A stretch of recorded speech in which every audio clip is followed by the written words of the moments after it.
Hello, everybody. How are you?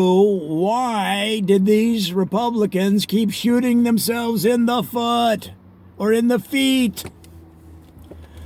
All right, so here's how I understand it. A conservative group was trying to find dirt on the opposition and learned or discovered that Hunter Biden, son of Joe Biden, had been named or was working as a board member for an energy company in Ukraine and getting paid exorbitant amounts of money.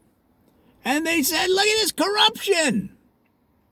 And it didn't get a lot of this about a year ago, I guess. And it didn't get a lot of traction because basically people looked at it and they go, well, it's not illegal.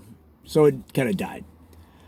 And then in the last few weeks or months, correct me if I'm wrong, some people went to the president, possibly Giuliani went to the president and said, listen, we gotta bring this back up. This is corruption. So the president tweeted, look at this corruption.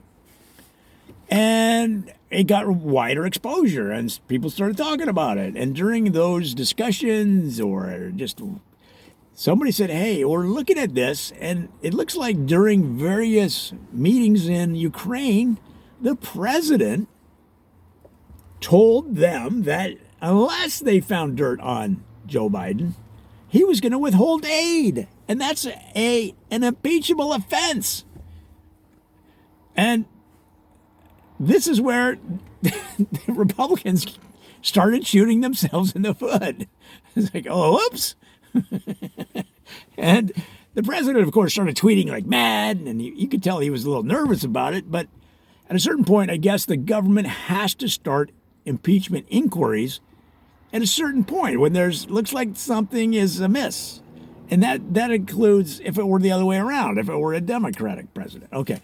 So they start these impeachment meetings. It's like the very beginning steps, right? The very beginning steps. They start talking to people about, well, what's going on? Is there anything there? They have to see if there's anything there, right? So they start the meetings.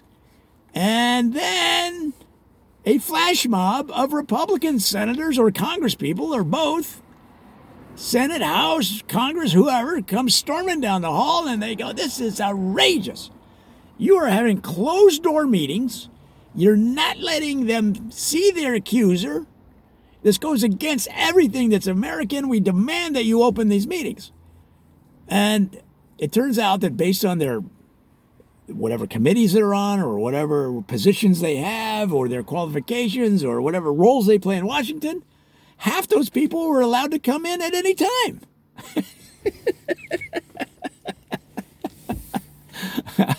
Now, I know they did it for theatrics, but they could have just come in. We demand to be let in. All right, well, you and you could have just come in this morning. We had bacon and eggs. Why didn't you come in? We had breakfast. I mean,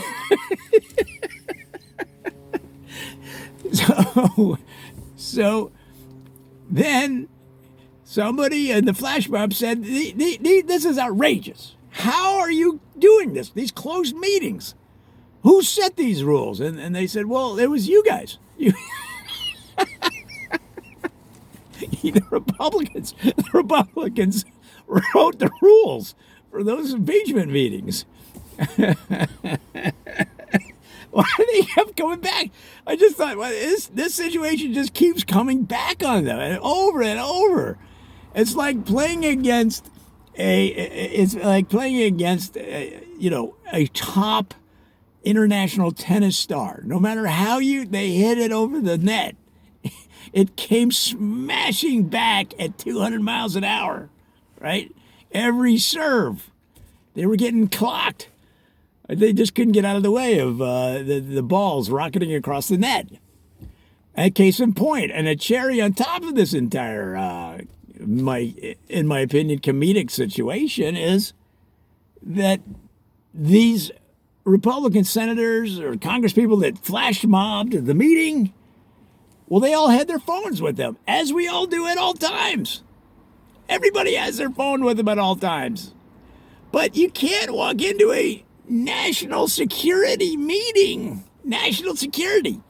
So they basically, once they walked into that foyer, they had breached major security protocols by having their just regular everyday phone with them.